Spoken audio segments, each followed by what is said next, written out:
नमस्कार, मी Kiran Palkar. Crime diary news channel मध्ये आपले स्वागत आहे.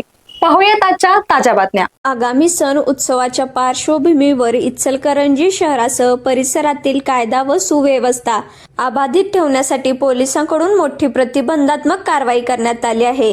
आज 26 ऑगस्ट रोजी सकाळी 11 ते दुपारी 2च्या वेळी शिवाजीनगर पोलीस ठाण्यात इचलकरंजी यावेळी शिवाजीनगर पोलीस ठाण्यात इचलकरंजी पोलीस विभागाअंतर्गत येणाऱ्या 5 पोलीस ठाण्यामधील गुन्हेगारीसाठी प्रतिबंधात्मक कारवाई कॅम्प आयोजित करण्यात आला होता. या कॅम्पमध्ये मोखा प्रकरणातील आरोपी, हद्दपारीतील मुदत संपलेल्या आरोपी, चालू गुन्ह्यातील आरोपी, आर्म्स अटक तसेच इतर गुन्ह्यातील आरोपी आणि वॉरंट असलेल्या आरोपीवर प्रतिबंधात्मक कारवाई करण्यात आली. यामध्ये शिवाजीनगर पोलीस ठाण्यातील 50, इचलकरंजी पोलीस ठाण्यातील 35, शहापूर पोलीस ठाण्यातील 34, कुरुंदवाड पोलीस ठाण्यातील 20 आणि हुपरी पोलीस ठाण्यातील 19 अशा एकूण 158 आरोपी विरुद्ध कारवाई करण्यात आली आहे. या आरोपींकडून प्रतिबंधात्मक स्वरूपाचे बॉन्ड घेण्यात आले असून रेकॉर्डवरील आरोपींना चांगल्या वागणुकीबाबत पोलिसांकडून समज देण्यात आले आहे. पोलीस अधीक्षक कोल्हापूर, अप्पर पोलीस अधीक्षक गडिंग्लज कॅम्प इचलकरंजी यांच्या मार्गदर्शनाखाली तसेच उपविभागीय पोलीस अधिकारी इचलकरंजी विभाग यांच्या उपस्थितीत ही कारवाई करण्यात आली. या कारवाईत इचलकरंजी विभागातील विविध पोलीस ठाण्याचे पोलीस निरीक्षक, उप पोलीस निरीक्षक तसेच पोलीस अंमलदार सहभागी होते.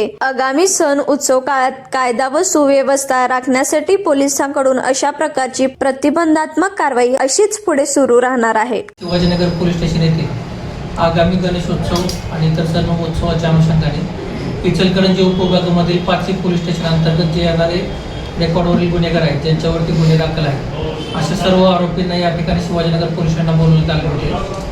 त्यांच्यावरती प्रभावी प्रतिबंधात्मक कारवाई करणे हे त्याच्या मागचं कारण होतं. त्याच्यामध्ये एकूण 129 रेकॉर्डवरती आरोपी आज या ठिकाणी हजर आहेत.